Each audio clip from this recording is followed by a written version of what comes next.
Bonjour and qu'est-ce que tu? Welcome to the latest video regarding the Paris trip. I'm going to try and be as comprehensive in this one as I possibly can and cover as many things as I can. At the end, there will be an email sent out which is going to have a Microsoft form which is going to allow a few questions to be asked. If there's anything that you don't get or has been missed out by me on this presentation now, those questions then I will use to form a further meeting on Monday between 6 and 6:30. Now that meeting isn't compulsory, it is just if you're confused. The best way still, if you have an individual question, is to email the Paris email address. The next slide is going to have the emergency contact number on. So if you've got a pen or paper or your phone to take a photograph of the screen ready, that'd be a good idea. So that was subliminal advertising, and I hope you got that. So this is the emergency contact number. Each student will have this number on a lanyard that they will be wearing at all times. That is in case they get lost in the park or somewhere and need to contact us.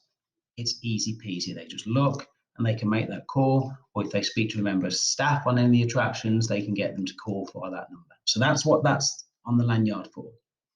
Now for you, that's there in case of emergencies, okay? So if you're phoning that number, I would expect the first words that you'll be saying to me is, Paul, we're on our way to Paris because, okay? However, if I call you with that number, it could be a multitude of reasons. So when that number comes up on your phone, or if that number comes up on your phone, and normally I make 1 or 2 calls about tiny little things, because I have to be overzealous because I've got your children.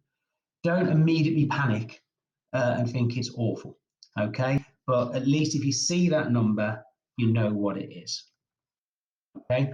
So that's the emergency contact number. Take a photograph of the screen, write it down, or you can always come back and look at that number at any time, okay? Right, documents. We've been asking since Monday for the students to bring the documents to their members of staff. Each member of staff has a secure zipped up folder to keep those documents in. The reason we're doing this so early, if you like, is so I can sleep. So we know we've got all the documents we need on the right coaches with the right group leaders, so that should we have to go through customs, we can do that smoothly to keep the journey flowing. Now, there was 3 documents we asked for: the passport, the screenshot of the app showing their COVID status, and also the EHIC, GHIC. Now, of the 3, the GHIC is the least important. As long as you've made an application, which took me, by the way, 7 minutes to do both myself and my son. You can see when I did it on there. That's not great, is it? But as long as you have the email, that's fine. We can use that as evidence if we need to, and we've never needed to, so touch wood, that keeps going. So that's why we're collecting the documents. The documents are being kept locked up, and then I will distribute them back to the group leaders when we get onto the coaches on the Friday morning. Okay. Kit list. We're away for 3 days, so we're going to be traveling something loose, comfortable. We're going to somewhere that's very, very, very hot apparently in July. So shorts, t-shirts, and I'm saying t-shirts. Please avoid strappy tops. I'm so paranoid about the student experience being spoiled because they haven't applied enough sun cream or they haven't been covered enough and they get badly sunburned. The centre we're going to is big, wide open spaces. They're going to be in the sun a lot. Okay, a cap is always sensible, I always think, because sunstroke comes from when we're not wearing hats. Could be a good idea. Swimming gear, because potentially we will get access to the pool. A towel, therefore, is also good. There is bedding and stuff provided. We don't need to worry about that. So it's literally clothes, swimming, suntan insect repellent, towel, and I really recommend a small rucksack or drawstring bag to carry their lunch and their water. Now, a couple of water bottles would be a good idea, because when we go to Disney, there is no water refill available on Disney. They expect you to buy everything. All right. So what I suggest is if they take a couple of water bottles, we'll provide some water as well, and that way they've got plenty to drink if it's a scorching day. Okay. Further kit lists are suggested by PGL on previous emails, but realistically, just think about, especially, knowing teenage boys, how much are they actually going to wear? Or just make sure what they are wearing is going to keep them as safe as possible in the hot French sun. So the journey itself, we're going to leave at 4:30 a.m. Okay, I'm going to arrange to have the gates open from around about 3:50. So if you do arrive before that time, you'll probably find the gates will be shut. I'm not going to plan to get here till 4 o'clock. All right, and I'll be saying the same to the rest of the staff. Again, please park down the side of the building and not in the turning circle. We do have 3 large coaches to get in, to get loaded, and if there's lots of cars about, it'll just add to the confusion. The coach lists are the coach lists, okay? This is an incredibly difficult trip to organise with a number of students. I have tried to keep people together as best I can. I want to say big thank you to 2 students, I'm not going to name them, but who have come onto the trip late, who have just been very, very, it is what it is regarding coach. You don't understand how much pressure and stress that takes off my shoulders when you're very mature about it. So thank you very much for that. Okay, it is just we get there, we are going to be stopping. So here's how it's going to work. We're going to leave at 4:30. I'll have a few seconds to relax because we're actually on our way. And then a couple of hours later, we'll make our first stop. It was South Mims services last time on the M25. Students will be able to get off, go to the toilet, get something to eat, get some drink, catch up with friends on other coaches, yawn, I hope. Okay, and then we get back on the coach, we travel to Folkestone. Now, Folkestone, last time we went, we didn't get really a lot of time between arriving at Folkestone and embarking on our journey. So it's not going to be kind of a stop where they're going to get a chance to eat and drink again, more just we arrive at Folkestone and we'll almost go straight through to the tunnel, okay? There will be a chance we'll be queuing up tunnel side to perhaps nip to the toilet if they need to, but we'll organise that on the time. I'd rather avoid that if we can, but if we need to, we will. Then we get into France very, very quickly on the tunnel. We shoot through, we arrive, and a couple of hours upon arriving in France, hour and a half or so, we stop at another service station. Okay, again, it's around about lunchtime, because remember France is an hour ahead, so they'll get an opportunity to eat again. And then we're back onto the coaches, and then we hit Paris traffic. But we then arrive at our destination around about 4:30. Okay, so it's around about 10, 11 hours of actual travel time that we'll be doing with 1, 2, 3 stops along that way.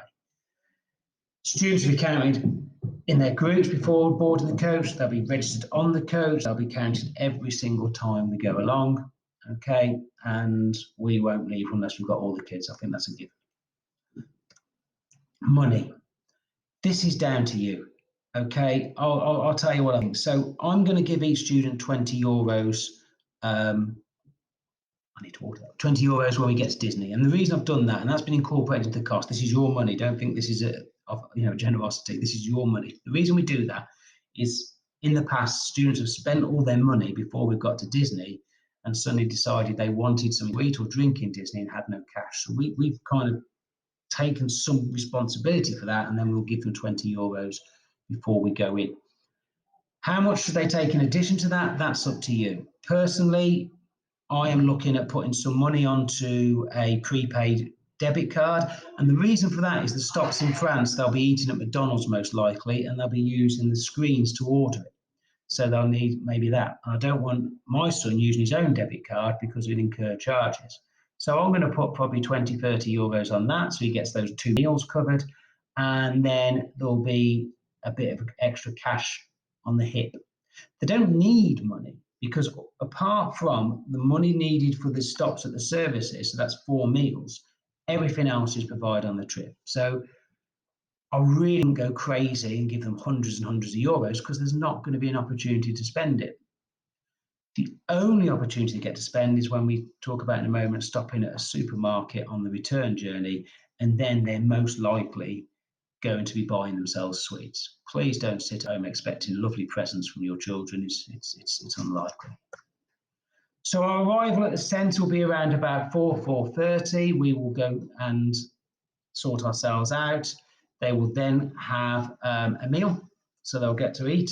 And then there'll be some sort of activity in the evening. Last time we did some kind of challenge where they got into groups. They chose themselves some groups and went around taking crazy photographs and running backwards and forwards.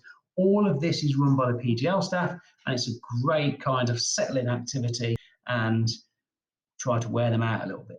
Okay. Rooms. I still don't have the information and may not have the information until I arrive on site what size rooms are in. The rooms vary from 4s, which we've tried to work with already, up to 7s. Okay, we will sort that. We're not going to say you in that room, you in that room, you in that room. We will sort that on the site based around the information the majority of the people on the trip have already given us, and then we'll work in lots of flexibility. Please don't worry about that. Have your children not worry about that. We're not going to be going there and trying to spoil the trip by forcing people into rooms they don't want to go into. Okay, they've already had an opportunity to choose 4 people to be in rooms with. So if they're 6s, we'll see who's happy going with who. If they're 7s, we'll work it out. Okay, but don't worry about that. That will be organised there. I can't give you more information about that because I don't have it. So the first day we wake up early, we have breakfast around about 8:30. As we go into the breakfast hall, which is the building you can see on the website behind the swimming pool, the first thing they do is go through a room where they build their own lunch. They'll pick up a baguette, they'll pick up a drink, they'll then choose meats, cheeses, salads, whatever they want to put into their baguette. It all goes into a bag. They pick up a cake, and then they go and line up for their breakfast. About 9:30, I think, we get onto the coaches and we drive into Paris. We're not far from Paris. If you go and Google Earth it, you'll see it's just down in the southeast corner into the countryside. So 30 minutes drive into Paris. We park up between the Eiffel Tower and the boats. We go up the Eiffel Tower, up to the 2nd floor by the stairs. There will be staff positioned on the 1st floor of the Eiffel Tower, and there'll be staff positioned on the 2nd floor of the Eiffel Tower, most likely near the cafes. And if the students need us, we're there. They will be briefed on that before, during, and whilst we're actually on the Eiffel Tower. We then meet up with those staff at our meet-up points. We come down the Eiffel Tower, we check again. We walk across the road to where the boats and coaches are, we check again, and then we get on the boat at 2 o'clock. We go up and down the Seine, looking at things like Notre Dame as well as other sites, and then we get back on the coaches and have like a kind of sightseeing tour of the rest of Paris. Back to the centre, massive game of rounders or cricket or time by the pool, some sort of activity in the evening to keep us entertained. Sunday, similar start, 8:30, we get up for breakfast. We make our lunches, we get our waters, we get our cakes, we go and eat our breakfast, we go and do our makeup, we get on the buses, and we go off to Disney. And again, if you look on the map, Disney's not that too far away.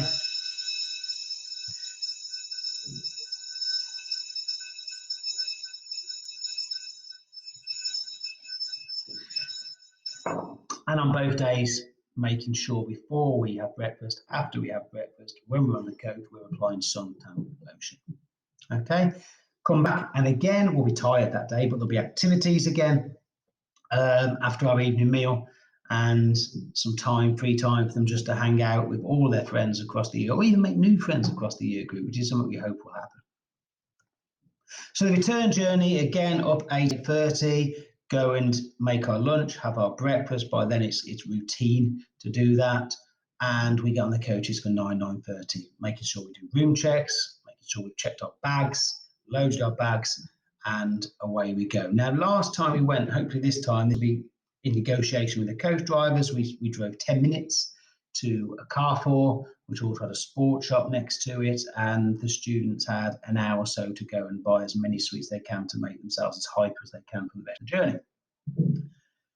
After the supermarket stop, it's a reverse of what we did before. We go back to the same services. We then go to the tunnel. And again, last time it was a very short amount of time between us arriving at the tunnel and actually leaving France. So there may or may not be an opportunity to get off the coach at that point. We didn't last time, but you don't know. Then we get back to England. Again, we stopped at Southampton Services. We had something to eat there, and then we returned home at approximately